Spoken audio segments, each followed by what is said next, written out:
Welcome in. It's time for another Morning Espresso here on the SDH Network, brought to you by Oglethorpe University, Atlanta's premier undergraduate learning experience and soccer powerhouse. I'm Jason Longshore. Here's all the soccer news you need to know to get your week started. It's Monday, March 3rd.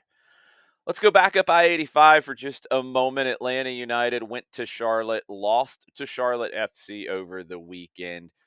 Charlotte was better in the big moments of the match. They got 2 goals off of long balls that Atlanta did not deal with. Charlotte gets into the 18, finds the back of the net, and that was all they needed. I thought defensively, Charlotte was very good. After that, Atlanta offensively was not very good after the 2 goals. Before that, very good. Good after the substitutions. I thought Sean De Silva especially came on and gave you a nice spark. Atlanta created lots more chances. Atlanta had many more shot created actions, more than twice as many key passes, almost as many, twice as many shot created actions. Doesn't really matter, does it? It's all about the scoreboard. So this is something Atlanta United is going to have to think about, figure out what went wrong against Charlotte. New York Red Bulls this weekend, very different kind of test than what they've seen so far, but that's who's coming to town on Saturday night. We will be at training this week when it's open to the media on Tuesday and Thursday. You will get a training ground dispatch both of those days from myself and Madison Cruz, and we'll get you ready for everything Atlanta and Red Bulls related, including Atlanta United 2, their first match of the season on Friday night as they host Red Bulls 2. All of that this week on the SDH Network. Let's bounce around MLS Week 2 here just a bit to put a bow on it. San Jose and Vancouver, I guess they're for real. Both 2-0, both with wins this weekend. Vancouver at home over the LA Galaxy, San Jose on the road in Kansas City. Two teams that we did not expect to be 2-0. Two more teams we did not expect to be 2-0, Columbus and Philadelphia.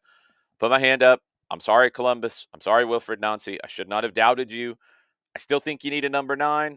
I think you're going to go get a number 9, but you're finding a way without that number 9 that used to be Cucho Hernandez or Christian Ramirez. Doesn't matter when you're Wilfred Nancy and you're getting the results and the performances that the crew are getting right now. And Philadelphia under Bradley Carnell for the first time, really impressive. They went to Orlando and won in week 1. They host FC Cincinnati and win in week 2. Tai Baribo has 5 goals in the first 2 games for the Union. It's different than Jim Curtin, but it's working really, really well right now under Bradley Carnell for the Philadelphia Union. LAFC, they're also 2-0, 2 1-0 wins. They are kind of fully complete in their transformation as a more defensive team now. Don't continue the narrative. Don't buy into it anymore. This is not a team that is a very big, open, expansive, attacking team. No. Not under Steve Cherundolo. It's been trending in this direction. It is definitely there. Doesn't mean they can't be successful. They can be very successful. 2 1-0 wins. But this is not the LAFC that you saw when they first came into the league. Not anymore. They don't want to be like that. They want to be like this. They want to be a lockdown defensive team. And Steve Cherundolo has them doing that right now with back-to-back clean sheets. Miami went down to Houston. They left Lionel Messi at home. They didn't need him. They delivered a whooping to the Dynamo. Telasco Segovia, 21-year-old, first MLS start. He had 2 goals and an assist. Luis Suarez, 38 years old, had a goal and 3 assists. 4-1 win for Miami. I'm going to come back to that one here in just a second. Some extracurriculars that we need to get into. Wild games between Colorado hosting Dallas and Chicago hosting DC. Lucho Acosta's 1-2 with Peter Musa was brilliant. The finish from Lucho was special. Jacob Murrell's overhead, I mean, it's kind of a bicycle. It's kind of not. Flying volley, whatever we want to call it, just insanity to tie that game up for DC late in Chicago. Wild games. This is what you expect in MLS. Really fun time watching both of those. LA Galaxy 0-2. They are really banged up, and they're not exactly fully complete at the moment either. I do think they will be going out into the market maybe before this window closes, but a disappointing loss for them in Vancouver yesterday. Sporting Kansas City, 4 losses in all competitions to start the season, 2 to enter Miami and CONCACAF, 2 to start the regular season. Really frustrating for SKC. San Diego, They did not add a second win to their table. They got a draw against St. Louis in the home opener. But one of the headlines out of that match was homophobic chants that had to be PA announcements, messages on the scoreboard had to be dealt with. Mikey Veras, the San Diego manager, was very frustrated after the match with it. He said, "The chant that was heard tonight is unacceptable. It's outside of our value system. It doesn't represent the players, myself, or the club, and it certainly doesn't represent San Diego or Baja California. It's not a reflection of who we are. We're a community full of love, of support, and we believe in the power of diversity." And he said that in English and in Spanish. Hopefully, that can be eradicated before the next home match for San Diego.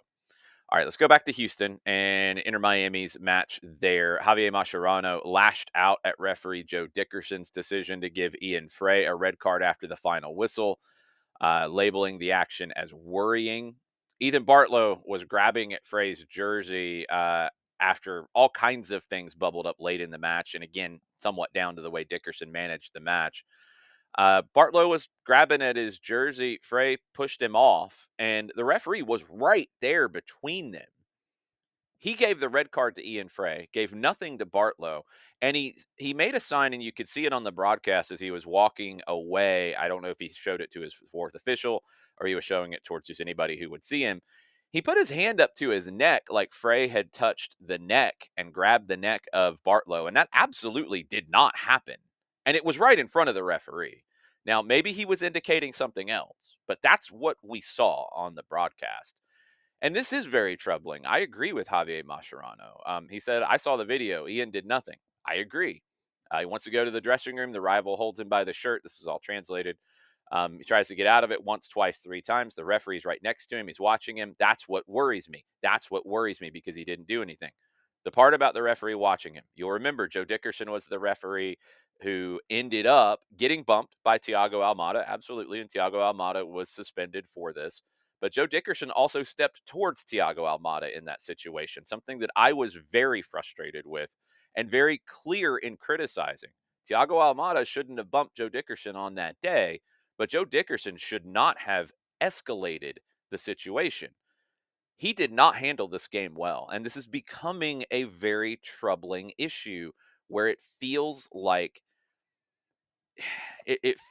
he's not managing matches well when they bubble up. He completely missed a stomp from Sebastian Kowalczyk on Jordi Alba.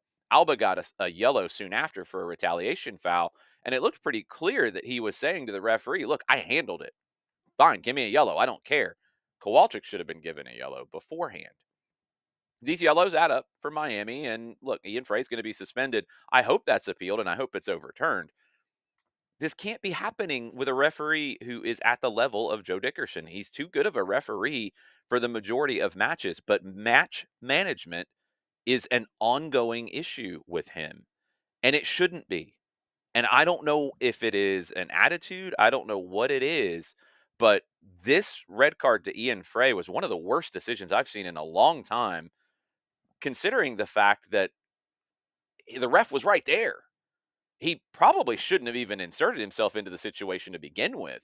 But if he thought Frey touched the neck, he definitely didn't grab the neck, and I don't know how he could think that. But if he thought Frey touched the neck of Bartlow, he's wrong. He didn't grab it, and Bartlow instigated the whole thing. It's very frustrating. I agree with Javier Mascherano's frustration here. He's 100% right in what he had to say.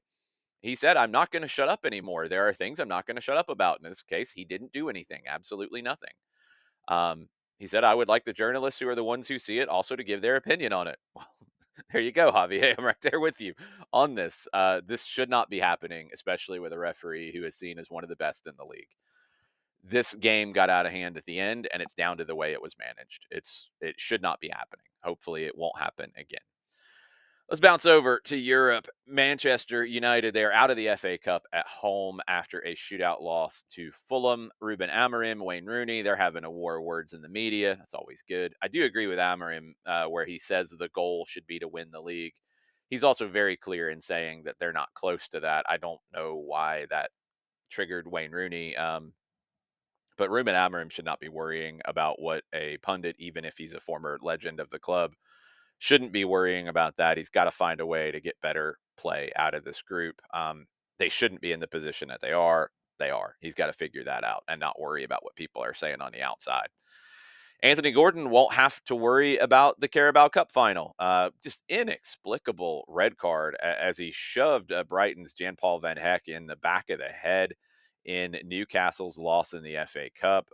It's going to get appealed. It's not going to get overturned. It should not get overturned. It was very foolish from Gordon to go kind of open palm thrust into the back of the head to the Brighton player. Just unnecessary. Gordon had said how much he was looking forward to playing at Wembley. Not going to now because of just losing his head in a match beforehand. Crystal Palace chairman Steve Parrish, he calls the tackle on Jean-Philippe Mateta the, quote, most reckless challenge on a football pitch I think I have ever seen, unquote.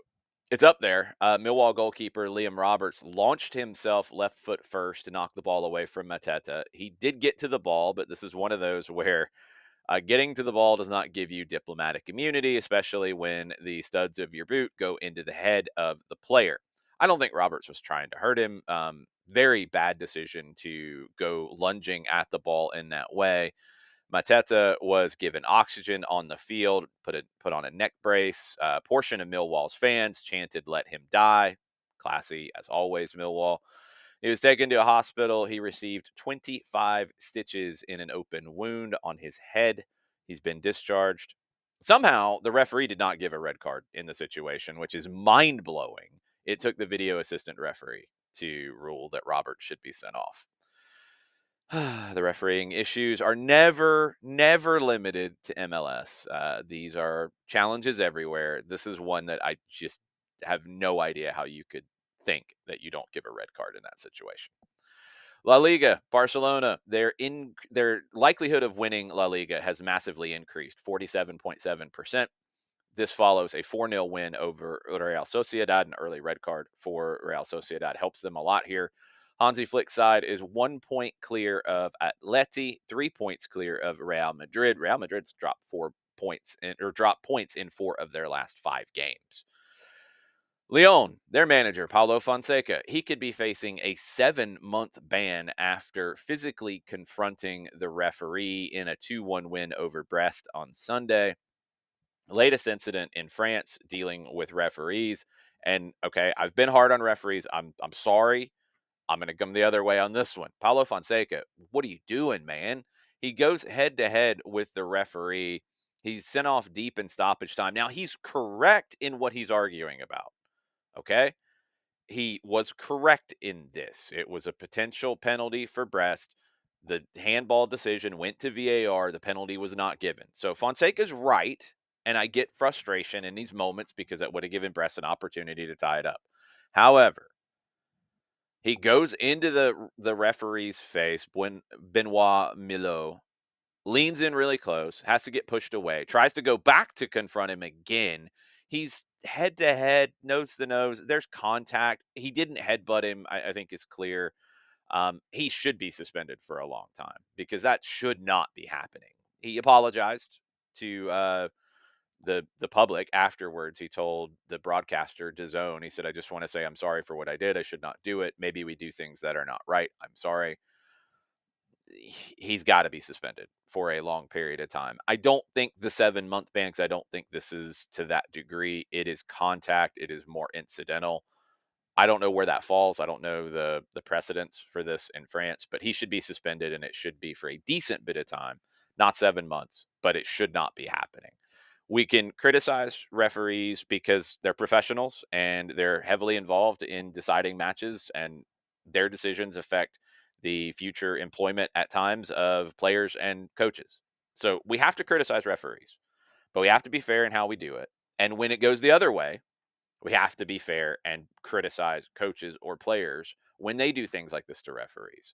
Everyone should be held accountable. And hopefully that will be the case here for Paulo Fonseca. And look, hopefully that will be the case for Joe Dickerson. And hopefully it'll be the case for the referee in the FA Cup game who doesn't give a red card to Liam Roberts for going full Cobra Kai on Jean-Philippe Mateta. So I think that Accountability is a big part of the conversation, and hopefully it's something that becomes a little more public. And maybe then we start to move past some of these other issues. All right, more news. Lots of stuff on the Morning Espresso today. A very busy weekend. Rangers in Scotland. It looks like the deal has been agreed in principle for U.S. investors to take over the club. They've been working on it since the end of October. It's really come to the fore here in the last few weeks. Parag Marath, who is the president of the San Francisco 49ers investment arm, 49ers Enterprises, he's one of two key figures in the takeover. He's working alongside Andrew Kavanaugh, who is a health insurance tycoon, executive chairman of Pareto Health. Kavanaugh becomes really important here because the Scottish FA has dual ownership rules that would block Marath and the 49ers from having more than a 29.9% stake because of their ownership at Leeds United. So they need Kavanaugh to get the other portion of what they're trying to get, which is more than 50% of the club. Last year, Rangers posted a £17.2 million loss. They are currently 16 points behind Celtic in the Scottish Premiership, out of the Scottish Cup, lost in the League Cup final. They're still in Europa League. They have a round of 16 set up with Fenerbahce and our old friend Jose Mourinho, who has filed a lawsuit against Galatasaray for accusing him of racist comments after their match last week because Jose gonna Jose. Let's move over to Bulgaria, somewhere we have not been on the Morning Espresso. 95 minutes of the Sofia derby, the eternal derby in Bulgaria. Siska Sofia, they were cruising. Points were in the bag, except nuh-uh. Levski Sofia scored two stoppage time goals super late in this one to get a 2-2 draw. They are trying to catch Ludogorets at the top of the Bulgarian league. Siska mid-table in Bulgaria. Crazy conclusion to that one. Crazy title race in the second division in Germany. We've talked about it before. It's still super close. 1 point separating the top five teams, 4 points between Hamburg in first and Hanover in eighth. Tightest race in Europe right now. Sometimes it doesn't matter where you are in the table, and if you're a coach, you might lose your job. Let's go to Mexico. Tigres, they're getting ready for CONCACAF Champions Cup tomorrow night in Cincinnati. Well, Velko Paunovic isn't making that trip, will not be involved in it. This is a team that is in third place with 19 points in Liga MX, but Velko Paunovic loses his job. And then just to add to the chaos, Guido Pizarro was playing in the 2-1 win over Necaxa on Saturday. Now he's the manager. 35.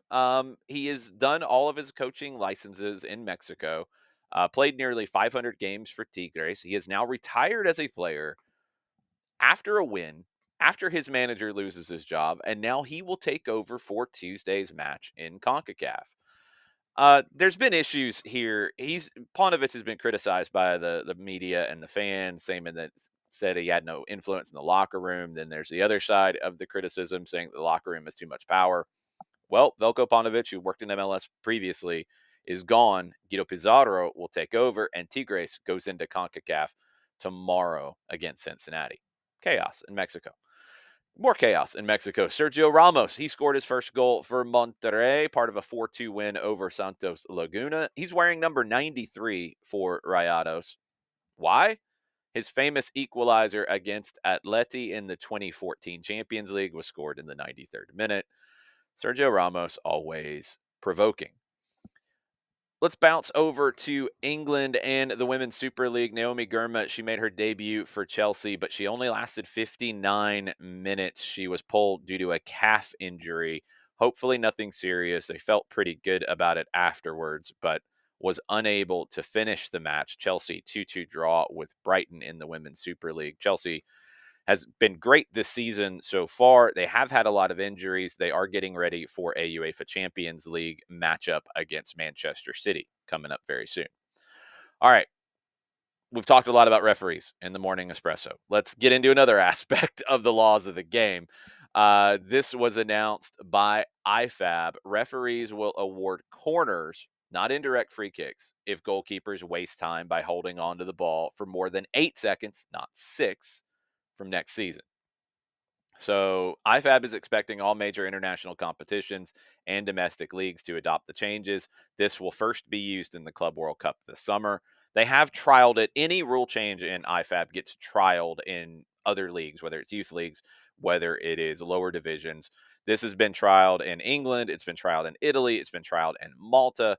Referees will raise their arm and then bring it down to their side like the second hand on a clock to indicate a countdown.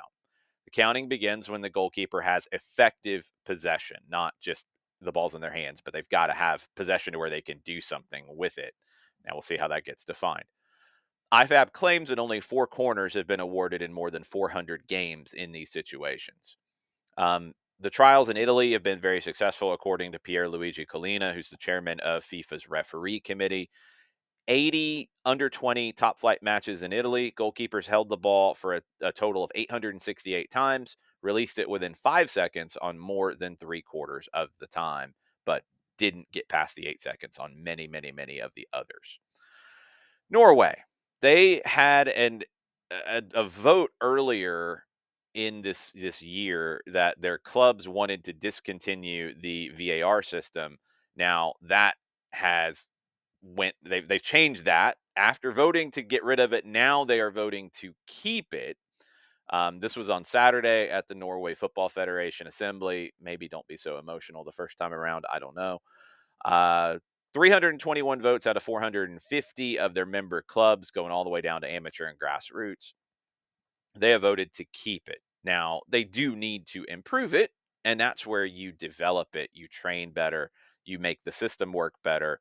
The system is not the problem. It is the people who are running the system and how they use it that is the issue. All right, look, super long espresso today. You had lots of time to get caffeinated. You're going to need that this week because Champions Leagues take center stage tomorrow. UEFA and CONCACAF will go into the round of 16 in their competitions. We'll get you set for all of that in the Tuesday edition of the Morning Espresso. Hopefully, your week will be off to a good start through Monday, and we'll have plenty of content on the SDH Network to keep you going as we get ready for another Atlanta United match on the weekend. Actually, 2 with Atlanta United 2 on Friday night and the first team on Saturday night. Have a good rest of the day, everybody.